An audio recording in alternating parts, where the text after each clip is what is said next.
nakakagulat na balita ngayon.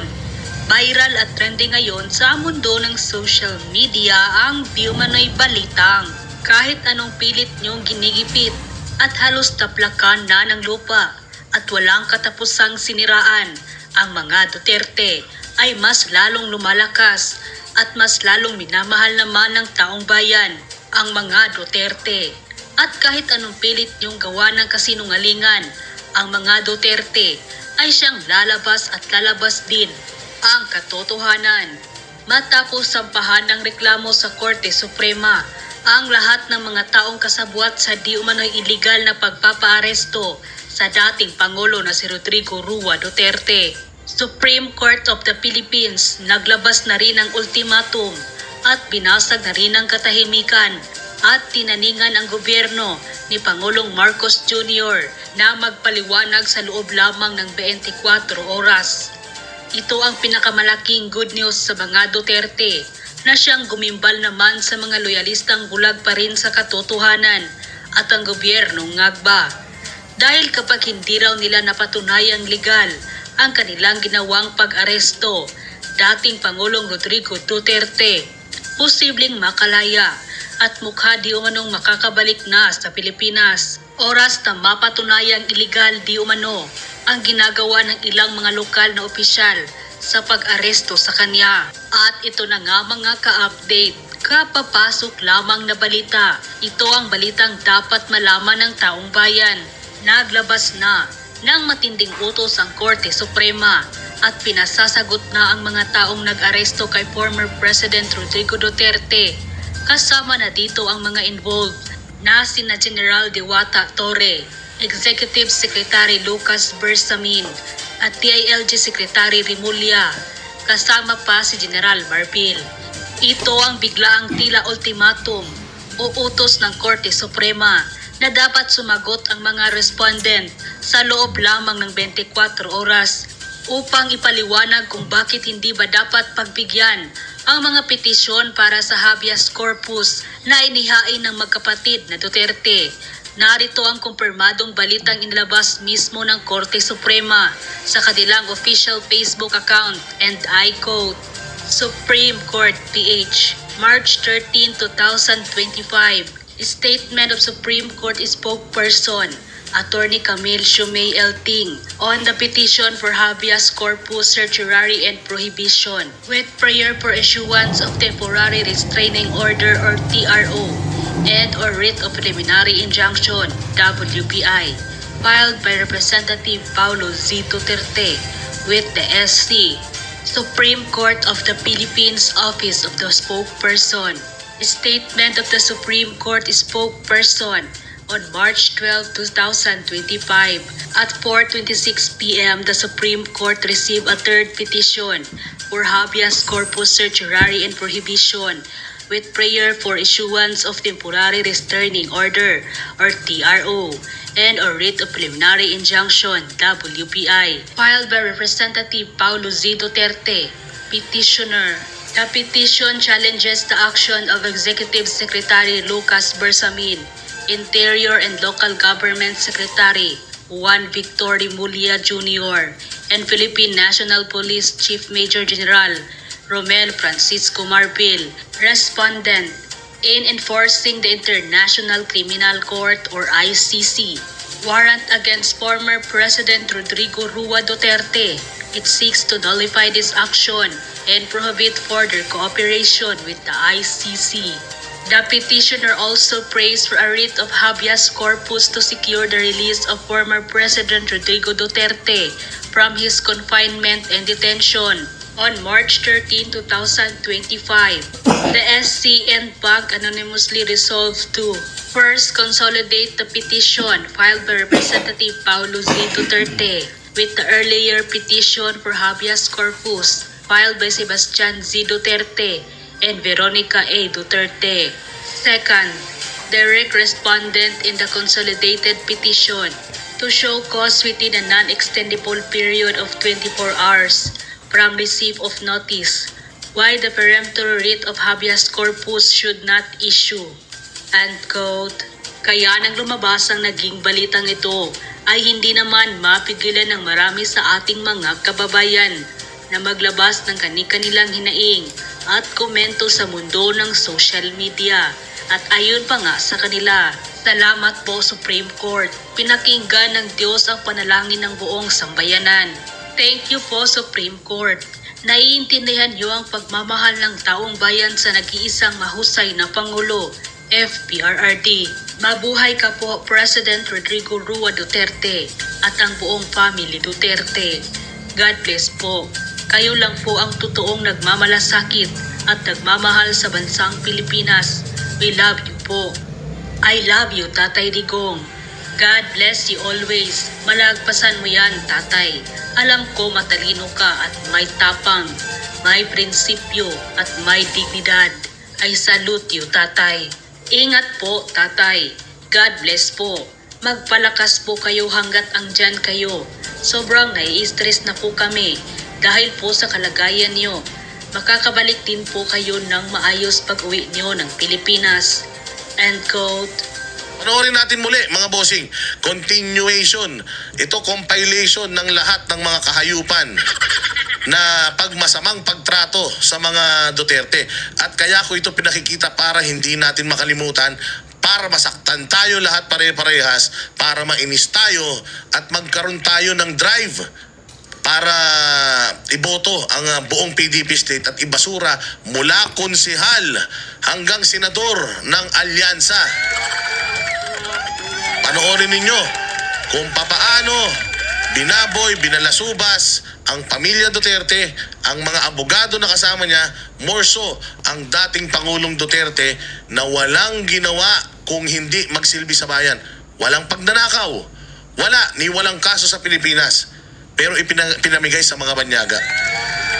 Pati mga banyaga hiyang-hiya sa atin. Wala daw tayong silbi. Mga traitor tayo sa sarili nating mga lahi. Ang dami pa nating sinasabi, ang dami nyo pang sinasabi. Isa lang naman ang bottom line nito. Kesyo may kaso siya eh. Oo nga, hindi lang naman siya may kaso dun. Di ibang mas malalaking mga bansa, yung mga leader nila may kaso dun. Pero bakit hindi nila sinusuko yung mga citizens nila? Hindi nila sinusuko yung mga leader nila doon. O alam nyo kung bakit? Kasi putang ina sila, matitinong tao, kayo hindi. Panoorin ninyo. At sumakit ang mga puso ninyo rito.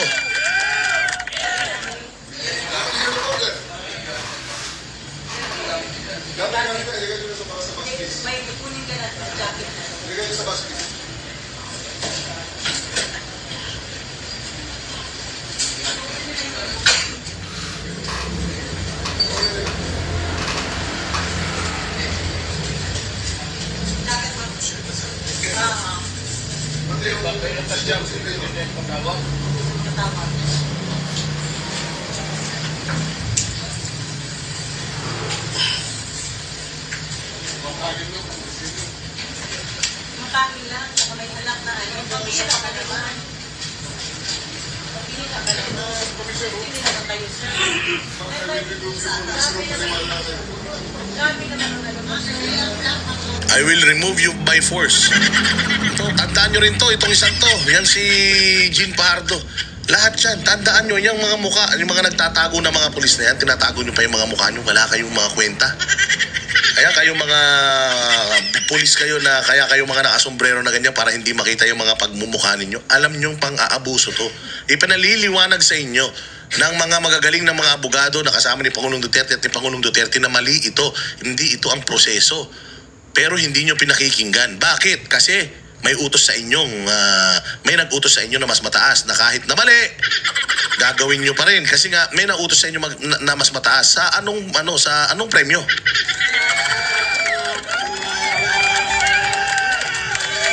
Ipinaliliwanag sa inyo yung due process. Kapag kayo inaresto, kailangan proper. Kailangan lahat ng legal remedies ma-afford ng dyan. At saka isa pa, hindi naman normal na kriminal ito. Wala ngang kaso ito sa Pilipinas. So i-honor natin yung kaso niya sa ibang bansa. Wala ngang jurisdiction sa atin. Hindi kayo nahiya. May korte naman tayo rito. Pinahawak pa natin sa iba. Kaya nga yan dinala doon dahil politika. Kaya yan dinala doon kasi nga alam nila dito hindi magmamaterialize. Bakit? Walang ebidensya. Nagpunta sa Congress, walang nangyari. Puro sumbong. sumbong, walang puro data, puro numero, pero walang nagpapatunay. Paano mo papanagutin si Pangulong Duterte sa isang kasong hindi naman siya gumawa? Yung pagkamatay ng mga tao na yan, siya ba ang siya ba ang bumaril sa mga yan? Bagamat meron siyang ordinansa, bakit? Siya lang ba ang presidente na nag-ordinansa laban sa illegal na mga gawain sa Pilipinas? Kung lahat na lang ng mga mamamatay sa kada may operasyon, utang na sana lahat ng presidente pagkatapos ipadala na natin sa dahig. O kung bawal mamatay yung mga kriminal, may putawag na tayong magbaril. Nakita nyo nung nakaraan dyan sa may Bulacan. O dyan sa may Bulacan, ano nangyari? Hinahabol ng pulis yung suspect, sumilip, pinatay yung pulis. 2 pulis yung pinatay. Inagaw pa yung baril, inagaw yung tsinelas, inagaw pa yung motor. Ano masasabi nyo dun? Yun yung mga anak, yun yung mga asawa, yun yung mga nagre-reklamo ngayon. Kung sino yung kriminal, sila yung naghahabla. Pero putang ina, sa sarap ng buhay ng mga yan, kapag hindi mo pa nahuhulit nung buhay yung mga yan, mga siga-siga mga yan, hold upper dito, magnanakaw dito, pag walang panggamit, pusher dyan, o kahit yung matitino, binibentahan. Ngayon, mga baliw na yung mga dating binentahan nila. O so paano yan? Sinong biktima rito?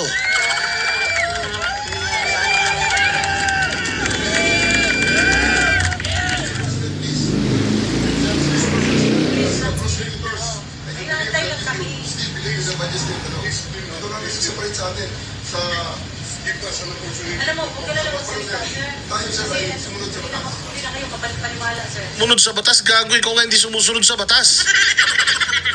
Sumunod sa batas, ikaw nga yung walang respeto sa batas. Actually, sir, susunod tayo sa batas. Yung Article 59 ng ICC rules. Sasabi,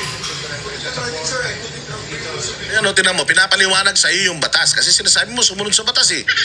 Tapos pag sinasabi sa iyo yung batas, ang sasabihin mo, put it in writing and then file it in Supreme Court. Putangin na nung klase yan, alagad ka ng batas. Dapat yung batas ang sinusundan mo. Pag sinabi sa iyo yung batas, intindihin mo. Hindi yung sumunod kayo sa batas. Sinong batas? Ikaw? Kasi ikaw lang naman nag-uutos eh. So sino yung point of ikaw yung authority, ikaw yung batas? Sinesite na nga nila yung mga ICC rules, Philippine rule. Sasabihin mo na put it in writing and then magreklamo kayo. So kung lahat ng mga pulis ganito, halimbawa pupunta ako sa bahay nyo, pinag-iinalaan kitang drug lord ka. Hindi naman ako drug lord eh. O hindi, patunayan mo na lang yan sa korte. Wala naman kayong ebidensya, basta sumama ka. Pwede bang ganun?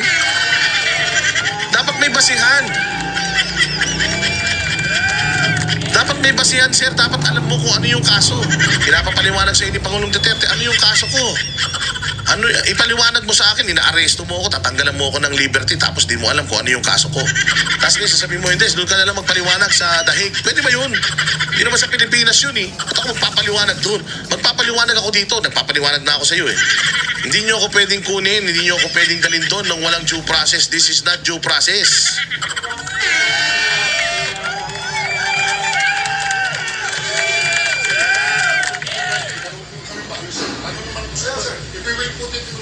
pagkatapos, may President, sir, and then, ano pa pinag-usapan natin? Kukunin mo ito, mawawala na.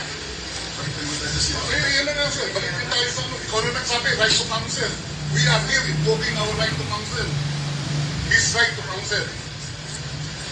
Gives, sir, sir, constitutional right. Sinabi mo, constitutional right. Tinatanong ka na kanina, anong klasa ni Ramos? Magkakasakitan, wow. Mo, sa yabang mo, sana ginawa mo yan sa kalsada. Hindi nakatago kayo dyan. Magkakasakitan tayo, sir. Ang dami-dami nyo dyan. Tapos matanda pa itong sinasabihan mo. Gawin mo yan sa kalsada, tas wala kang baril. Kung ka magyabang sa kalsada, tanggalan ng tsapa. Kung gusto mo magkasakitan, walang problema. Walang demandahan kung gusto mo. Ng putya, magkakasakitan tayo dito. Ay, yabang-yabang mo, ang dami mong alaga. Ang dami mong aliporis, ang dami mong tsuwariwap. Kaya ang lakas ng loob mo. Pinapasok mo sana yung mga taong nasa labas dyan, tapos doon ka magsalita na magkakasakitan tayo. Yabang, porkit marami. Pilipinas, sahig. Sana ano ba? Nasa lula. Tapos di naman niya kaya, mag-uutos siya sa mga tao niya. Sige na, kunin niyo na. Sige. Hindi naman siya nakikipagkalagkaran. Ang isinasangkalang naman niya, yung mga tao niya, magaling lang naman siya magyabang.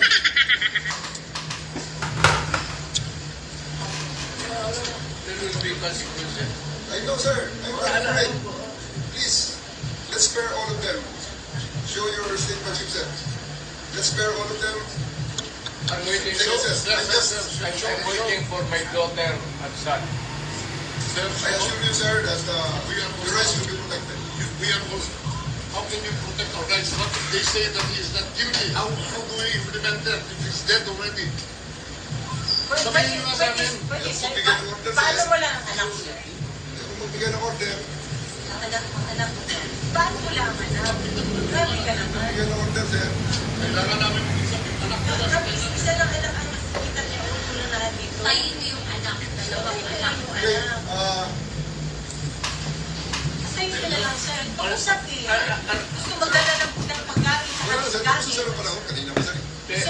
Teka muna. Sir, Ano ba ang damage ng government interest kung hintayin ko lang yung dalawang anak? walang darating, sir. Ha? Walang darating, sir. Nasa sa batas, sir. Tayo na namin. Yes, sir. Grabe, no? Walang darating, wala sa batas. He's talking about law.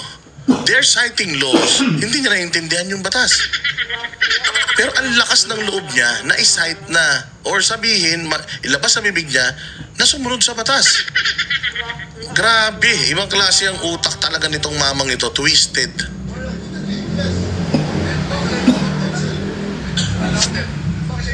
Sir, you have your counsel.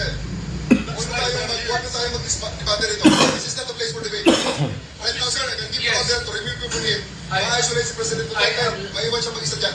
I am saying that my lawyer, the daughter, is coming. Kasi Mr. President, Siya- you will be left there alone at the table. Meron siyang padala. May tao siyang gusto ipasama Let us sa spare kanya. everyone. To the car, sir. May gusto nga siyang ipatao-tao ng tao. Sa tao. Okay. Okay. kung gusto mo, sama pa ako sa bahay ninyo. Alalahin mo, ikaw naman ang mag-alala eh. Otherwise, magkakagulo na. Tayin mo yung dalawang anak. Dalawang anak. Antayin mo yung dalawang anak. Ang Mas dalawang ano anak. ako? Bakit ito pamilya? Dalawang anak. They can visit you. Why? They can visit you in your detention facility, sir. Philippines. They Kaya can. nga, antayin And mo these yung honest people dalawang anak. can see you. Antayin mo lang yung dalawang This anak. is just a humane, fair request. Kanina pa yan, sir. No, Yung hindi po, Guys! hindi po kanina. Dinig ni sir. Hindi naman gusto na kasunod na order. Yung main nga eh. Yung main Sige. nga eh. Pabiyan Holy lang Gary. kayo, sir. Ito ang lugar natin, Holy Gary. Ha? Yung main nga. Guess Okay, natin go, yung Mark. main eh. Yabang-yabang mo, ikaw magawa. Ba't tinuutos mo sa mga tao mo? Kala ko ikaw yung matapang. Pati yung mga lower ranking, ginagawa mo mga aso. Kayo naman mga putang ina ninyo. Sunod naman kayo na sunod. Alam nyo na ang mali. Mano ba naman na, sir? Out ako dito. Out ako dito, sir. Labas ako dito. Bahala na. Kasuhan nyo ako. Labas ako dito. Ayaw akong maging part nito. Pwede naman ganun eh. Wala naman trabaho. Wala na kayo ibang alam na trabaho. Kundi yan lang. Pagiging pulis sumunod para maging aso. Wala naman. Hindi naman pwedeng... Ang daming trabaho. Tangina, baka mas malaki pa sa sweldo ng pulis. Maraming trabaho, baka mas malaki pa sa benepisyo na nakukuha nyo bilang pulis. Pero hindi kayo pwedeng, doon sa mga trabaho na marangal na yon, hindi kayo gagawing mga aso. Meron kayong mga dignidad. Ibinalik na ni Duterte yung dignidad nyo. Bilang mga uniformado, patitiwala ng tao, ibinalik sa inyo. Tapos putang ina, naging aso kayo ulit. Antayin mo yung anak. Tayin mo yung anak. Kita nyo, 80 years old kayo lahat. 50 years old. Tapos ito. Tapos kayo Pabira lahat. naman kayo. Pabira naman. Donald Lay and Finger. 80 Go! years old kayo lahat. Go! Hindi makalakad ng maayos. Sandali lang. Hindi. Sandali lang. Ano na gusto niyo? Mangyayari yan. Sandali lang. Sandali lang. Oh, attorney. Sir, Tayin mo I na. did not listen to this plea. If he's going to live here, live out of the country, he will be there for long. Ang hinihingi niya lang na Ikaw naman, sir. Parang naglulukuhan dito. Yung mura-mura ng pamasahe pumunta ron. Dalawang anak nandito. Pabira ka naman. Yes, sir. O sige, Pabira ka naman. Dalawang Sige na. anak lang. Guys, I kailangan na sir. sa Yes, akin Villalea. naman. Attorney Villalea, remove. Sir, huwag niyo na kami pilitin sa Nahilaga. Sir. Sir, kahit mabira ka naman, sir. Huwag kang ganyan, sir. Huwag kang ganyan, sir. Huwag kang ganyan, sir. Humane lang, sir. Humane lang. Humane lang. Humane lang. Humane lang. Humane lang, eh. Humane lang. Humane lang. Huwag kang alat sa akin. Bawal umawa. Oo. Sir.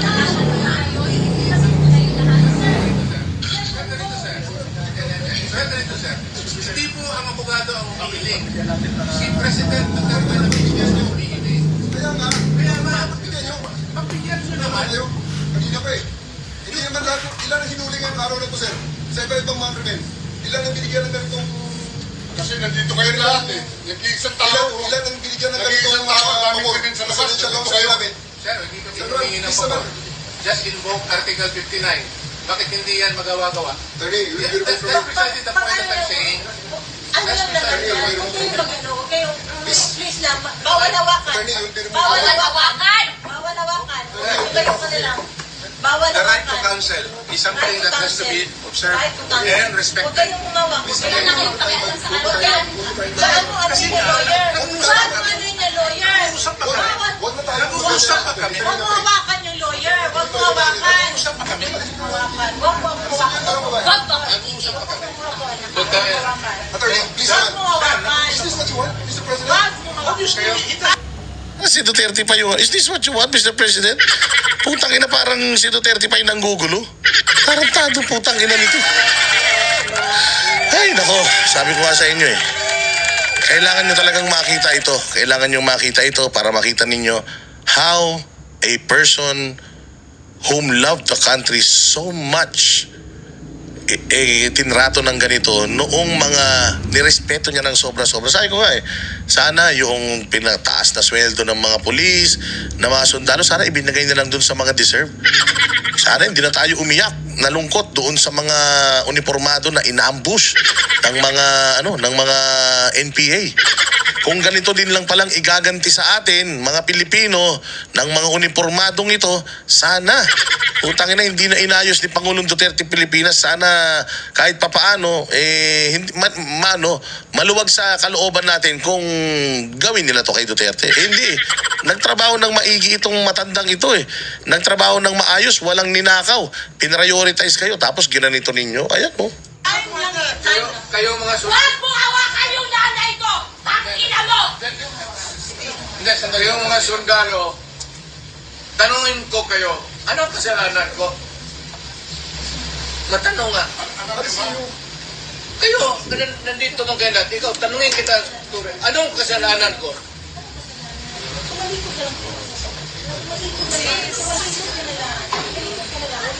Wag!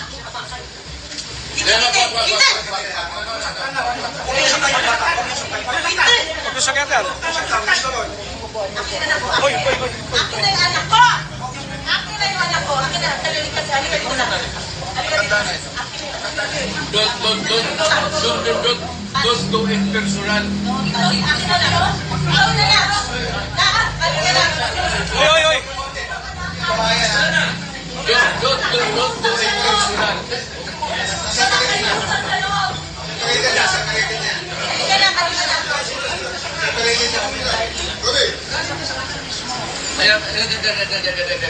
Ruby, Puro tayo subok yun.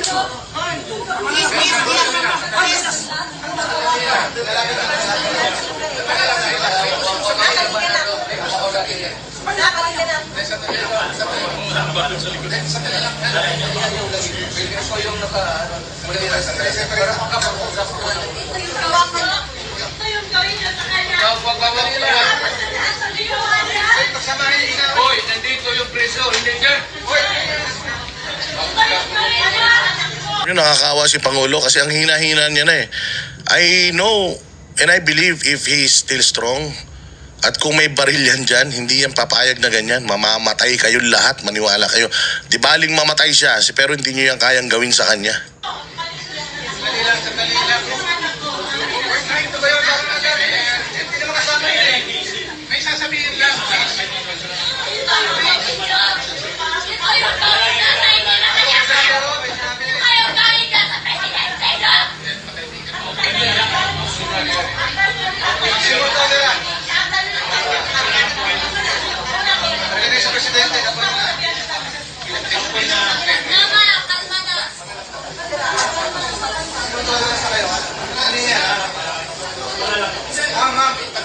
shoot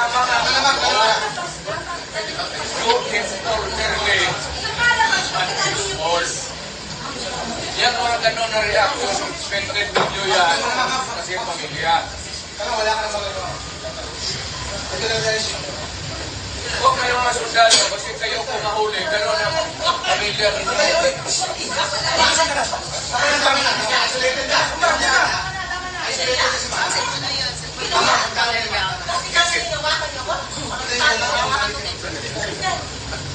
Mama, kalma ka na. Dito ka.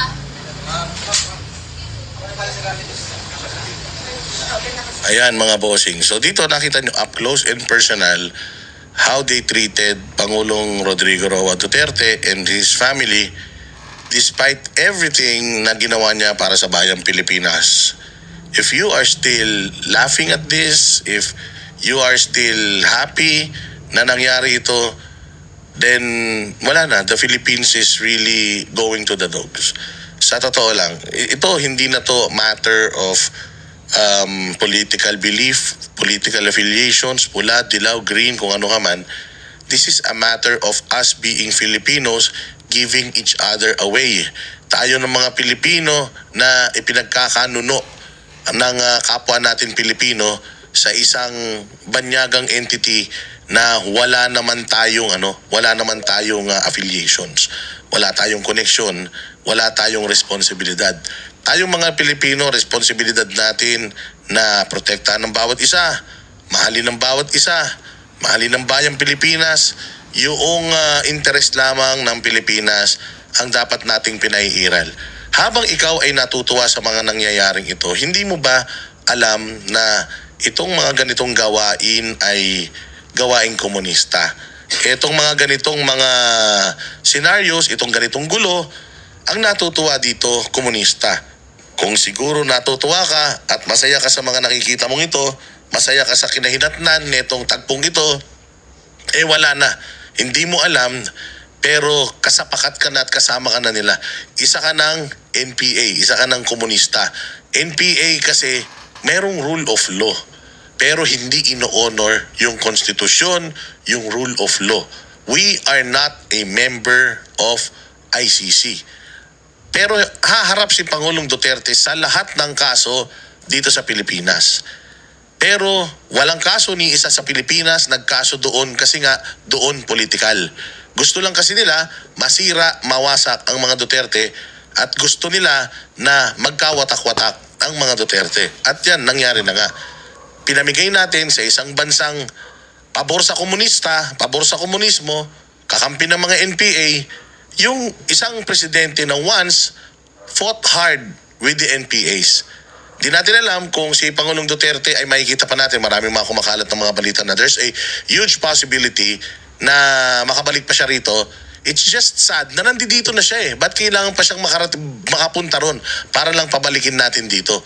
We have all the power, tayong mga tao, lahat tayo responsable dito. This person protected all of us.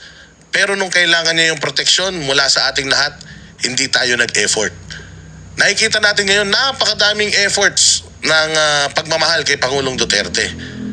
Pero nasan si Pangulong Duterte? Nandoon sa malayo. Nagtagumpay yung mga masasamang loob sa paglayo kay Pangulong Duterte sa Pilipinas. Hindi naman si Pangulong Duterte problema ng Pilipinas Sino ba problema ng Pilipinas? Problema ng Pilipinas yung mga magnanakaw, sindikato, mga drug lord, komunista, NPA, terorista, mga kawatan, korap na mga opisyales. Yun ang problema natin. Ngayon, ano nang nangyari? Nakakalimutan na natin yung mga totoong issues ng bayan. Nakakalimutan na natin yung mga ginawa nila sa atin. Nakakalimutan na natin yung mga kahayupan ng mga kupal na mga nasa gobyerno ngayon. Yung mga pinag-uusapan sa Supreme Court and all. Diba? Dahil dito. Kaya sabi ko nga, hindi ako hihinto sa pagpapakita ng mga ganitong videos para ipaintindi sa inyo kung ano yung naging kasalanan natin sa bayan natin Pilipinas at para ipakita sa mga kasundaluhan at kapulisan natin kung gaano sila nag-abuso sa ating pinakamamahal na Pangulong Duterte. At yun na nga mga ka-update, ano na ang masasabi mo sa videong ito? Paki-comment na lang.